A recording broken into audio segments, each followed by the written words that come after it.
Joy Gwendo to tell us more on this topic. Joy, thank you so much for making time for us. Thank you. You are a colleague. Joy, of course, is a colleague here at World Media Services. Yes. So we come a long way. From what is happening right now, yeah. I have to go back, sadly, and with all due respect, to your own nomination. Yeah. There was a major uproar when you were nominated. Do you think you deserved the position then? Hussein, I think all the women who are on that list deserved the nomination. But the rule of law had to be followed. And we had other things like regional balance, apart from every other thing. So when there was a complaint about my nomination, the IBC did what was the rule of law. At some point, there can be an uproar, but the rule of law has to be followed. Yeah. So generally you think all the women who deserved it? Yes, all the women deserved it, but not everybody goes to it. Why did they all deserve it? Because, you know, generally women are born leaders. The fact that a woman is able to take care of children, bring you up, bring me up, that's a leader. So when the Constitution passed it that we were going to have women nominated to the Senate, all of them deserved it. Again, with all due respect to that, I have a mother, I have sisters, of course, like you say, they'll take care of their families. But is that enough really to say women are born leaders just because they take care of families, so they deserve such positions? It's not enough, but it's an indication that they're able to take care of responsibilities accorded to them. Okay, so then let's go to you specifically. Why you? Why do you think you deserve that position? Not about deserving it. Why I got it is the support I gave to the Secretary General and in extension the support I gave to our President, Uhuru Kenyatta. I used to support with no shame, with no embarrassment, because I believed in him. So I supported him. So when my name was put in the list, I got it. But you also are representing? I am nominated to represent women. Yeah. Yes. Are you doing anything for that? Yes, I am. Currently, I am working with an organization called Kivuli Development Initiative that supports women, both young and old. For the young ones, we are supporting women who have dropped out of school because of pregnancy or because of any other thing. We take them back to school. And for now, the way that we have students people who start for their KCPE, we also look for ones who performed well and cannot be able to pay their school fees. We pay for them school fees, we buy for them uniform, anything that can support the girl child and the women. And we also have women groups that we are trying to train them on table banking. Let me just call it village banking, a way that will make them dependent. And specifically right now I'm working with widows. We have widows, Catholic widows, who have this problem of the society cannot be able to build for them houses due to the fact that they're not inherited. We call them St. Monica widows. So normally they build for themselves houses. So I've introduced something to them where I give them the seed money, they're able to rotate it, loan it, so that when they want to build houses for any other widow who has joined them, they have money. They don't have to go back to their parishes asking for this money. Critics, many critics, again, I'm sorry to have to say this, but critics say there are other considerations when women are given such positions, including nominations to Parliament or to the National Assembly or the Senate, and not really on merit. And from your answer, when you say you supported the SG and you were in support of the President, and that is why you got this position, that is from what you said, so you were not really trying to get this position to change, you know, the lives of people, all the women, but because you were in my life as Joy, I've always supported women. I've done different things that support women in different capacities. But, you know, at some point, I wanted to be in politics. When this platform came, I say I got it through God. But I've always wanted a platform that I can be able to join other leaders, and I can be a leader to support women, you know, because right now, at least I have the capacity to be able to mobilize women, to be able to support them in different capacities. As much as the support I gave to the TNA and the support I gave to the President, that like sort of motivated my nomination. But I wanted to support women. I've always wanted to support women. Okay, my next question will be based on some of the comments we are getting. Somebody here didn't say their name or where they're texting from, but they said, why do women want double standards? Affirmative action means women are weaker and should be given priority over men. Equality means women can compete at equal levels with men. And we also have Abdi from no, sorry, Mika Katuman, that is Kiboino Cabaret, saying women should not wait for to be offered or to occupy positions. They should rise up to those jobs with their valid CVs and face the panel, period. Well, you were nominated, yeah. and with all due respect to all the processes you went through, yeah. you were saying you had a vision before and you wanted to help women. Yeah. Why didn't you seek an elective post? At the time, I was in a career that wouldn't allow me to seek an elective post. But then again, we say having women in elective posts and not electing them, it's a problem of the electorate. And I blame it on our socialization as Africans. We've always grown up knowing that men are the head of the homestead. Men are the heads of the community. But right now it is changing. And it's not an event. This change is a process. We have to then allow the community to accept that even women can hold these positions. And it's a progressive, process. So with time, women will be elected to parliament. Well, critics argue the other way around. For example, in the Senate, we have 18 women. Yes. All of them nominated. Yeah. None is elected.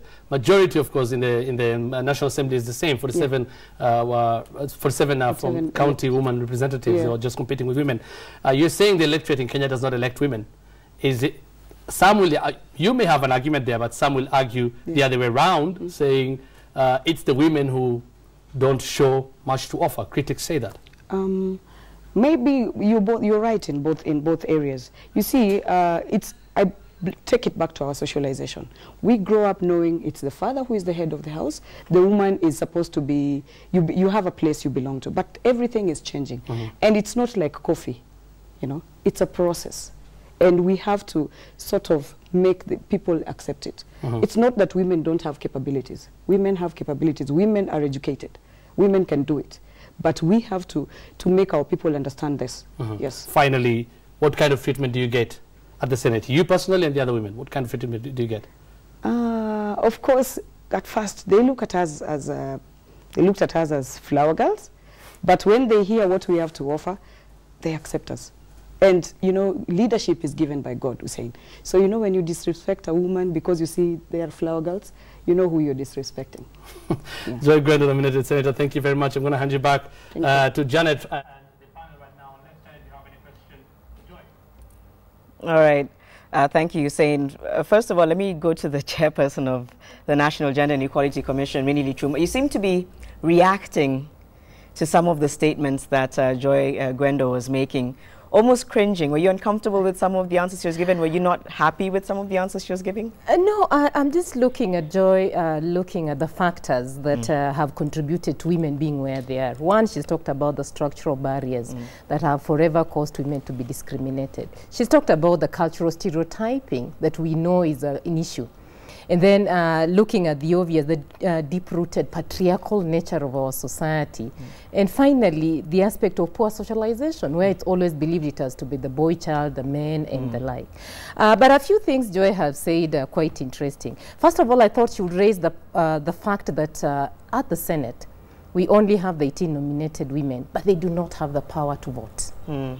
So clearly, so what is their role? So for me, the first thing we need to move and amend that the constitution and the legislation in the effect that once they get there, it's an affirmative action that makes you a full senator.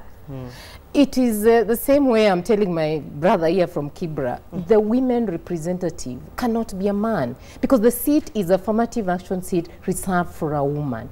Reasons why Joy was nominated, again, very interesting.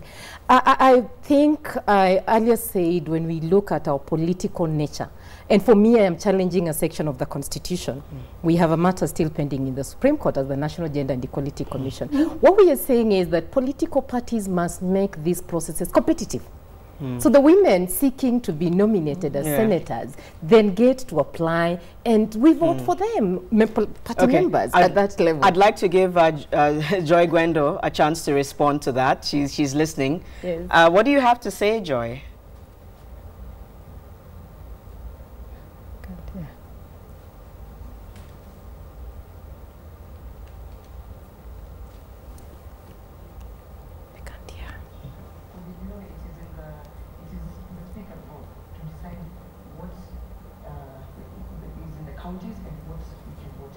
So we've already talked to him, and we are going to be able to vote, depending on how he decides.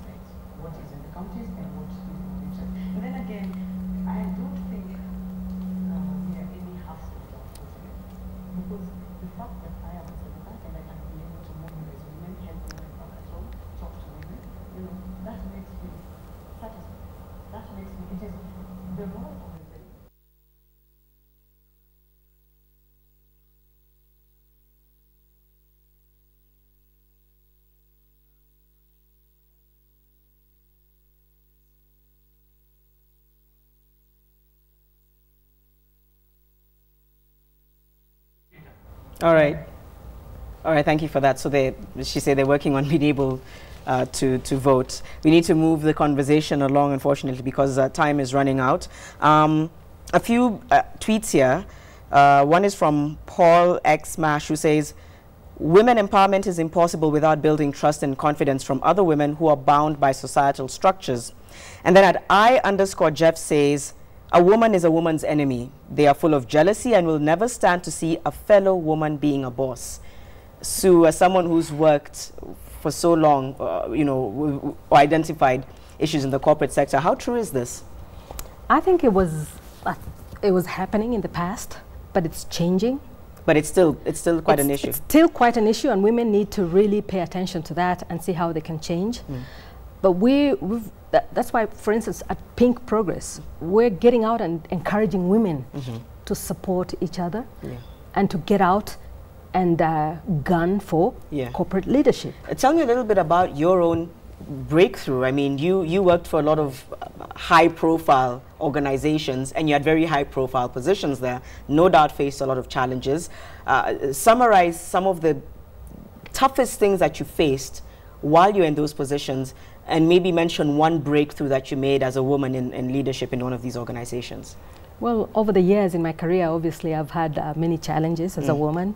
You know, being in the marketing field, which is a very competitive field, it wasn't easy rising to the top.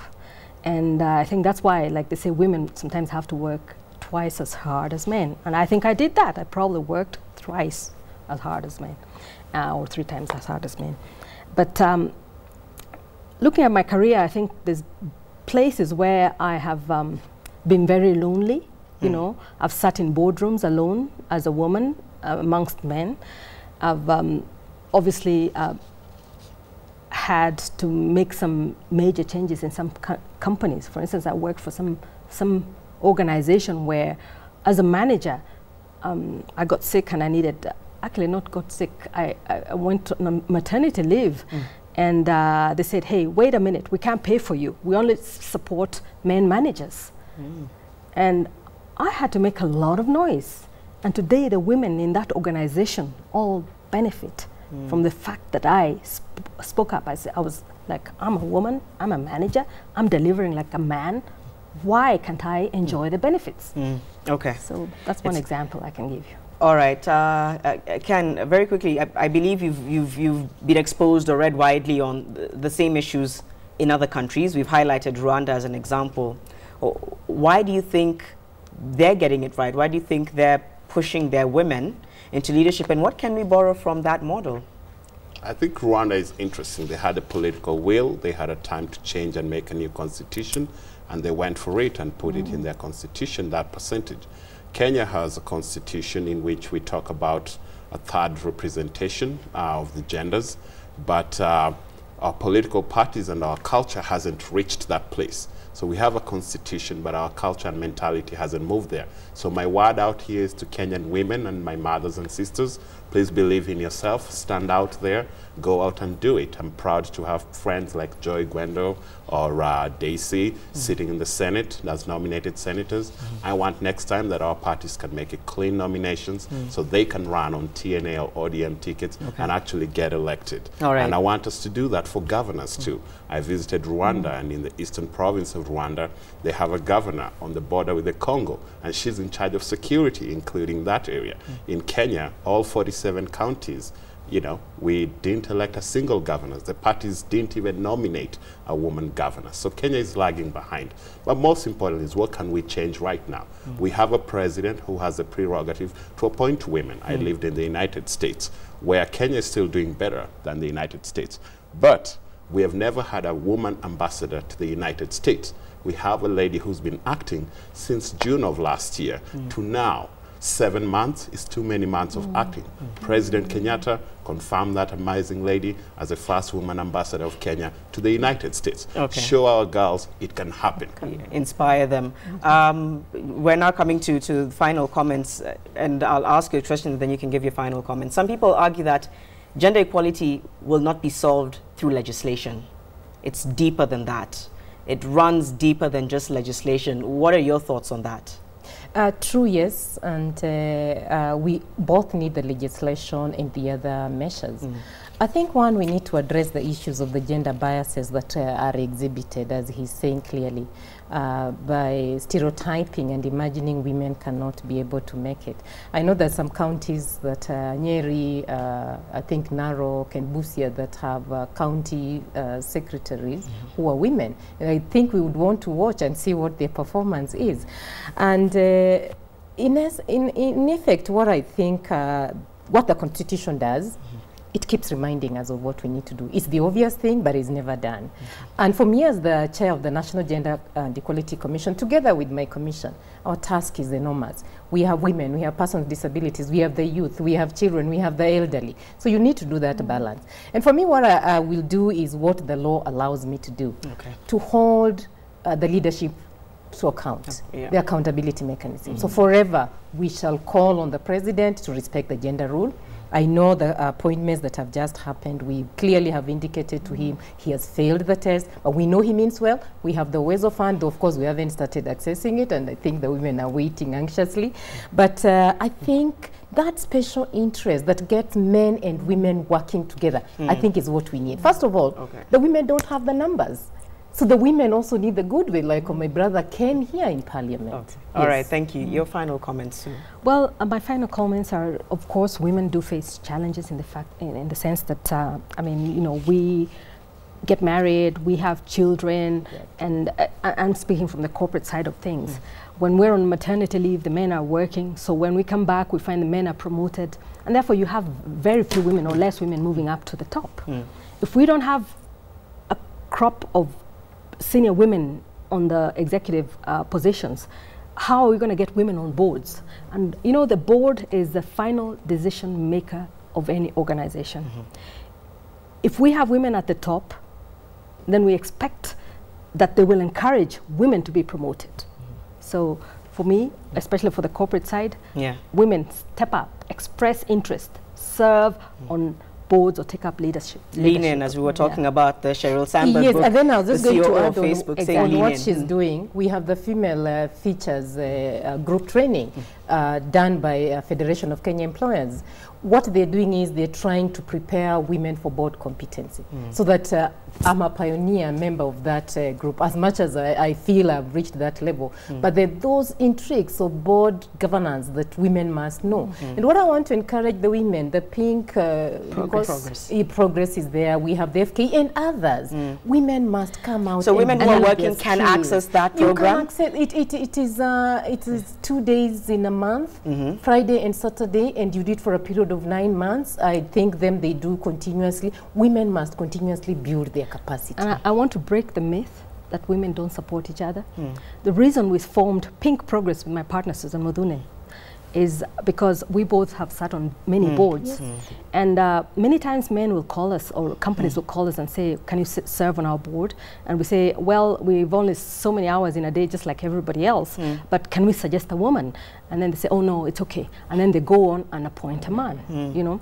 And we say it out of sisterhood.